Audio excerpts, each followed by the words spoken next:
पढ़ते रहो, ठीक है, ऐसी क्वेश्चन के प्रैक्टिस करते रहो। आज मैं आपको एक केपीपी दूंगा बेटा, उस केपीपी को जरूर सॉल्व करना है, ठीक है, और सिंसियर तरीके से मेहनत करनी है, बिल्कुल भी डिस्ट्रैक्शन नहीं लेके आना लाइफ में। तुम समझो इस बात को कि अभी देख जुलाई स्टार्ट हो गया है और जुलाई का मिड आने वाला है। प्लीज आप इस बात को समझिएगा, किसी भी प्रकार का फिजिकल या मेंटल डिस्ट्रैक्शन आपको लाने नहीं देना है अपनी लाइफ में। आपको कम से कम 14 से 15 घंटे बेटा रोज पढ़ना है। प्लीज इस चीज को समझिएगा, ठीक है, क्योंकि आपके पास समय नहीं है।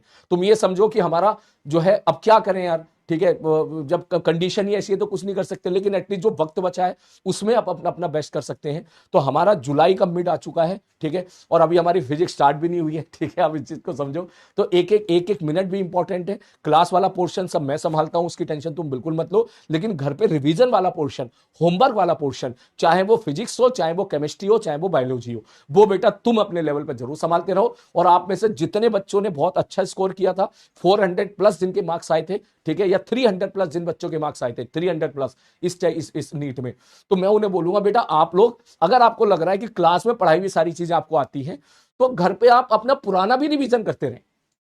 अरे बात समझ में, अपने आप को रोके नहीं, ठीक है, क्योंकि मुझे पता है 300 से ज्यादा मार्क्स आप लेके आए हो तो आपके पास बहुत अच्छी अपॉर्चुनिटी है, आप इस साल नीट फोड़ दोगे।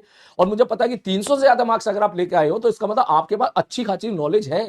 कहीं क्वेश्चन गलत हो गया होगा, पेपर पैटर्न नहीं समझ पाए होंगे वहां पर आप, या फिर आपने सिली मिस्टेक्स कर दी होगी, इसलिए आप 300 पे आ गए हो। नहीं तो आप भी जो है कहीं ना कहीं 450 550 के आसपास पहुंच गए होते। ठीक, तो इसका मतलब दम तो आपके अंदर है, लेकिन ये दम मेंटेन रखना बहुत जरूरी है, इस बात को समझिएगा। अगर आपके पास समय है तो पुराने चैप्टर्स का भी रिवीजन करते रहो, और ऐसे रिवीजन करो जैसे कल ही नीट देना है आपको।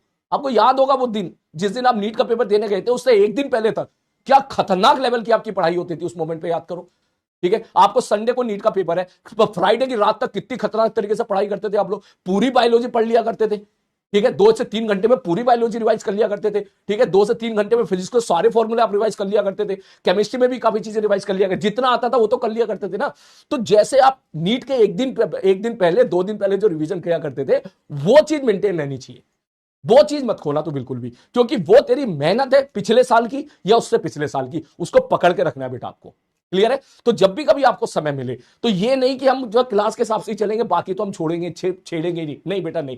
समय मिल रहा है, कोई भी एक चैप्टर उठा ले, बायोलॉजी का तेरा फेवरेट चैप्टर उठा ले, ठीक है, कोई भी चैप्टर, केमिस्ट्री का उठा ले, पॉलीमर उठा ले, कुछ भी उठा ले, जीओसी उठा ले, पुरानी जो चीजें उनको रिवाइज करते रहो, फिजिक्स का उठा ले, फॉर्मूला रिवाइज करते रहो, ठीक है। तो बेसिकली इस चीज को समझो, इसका बहुत फायदा मिलेगा तुम्हें आगे जाके, ठीक है। आई होप मेरी बात आपको समझ में आ गई होगी। मिलते हैं कल की क्लास में, अपना ध्यान रखिए बेटा।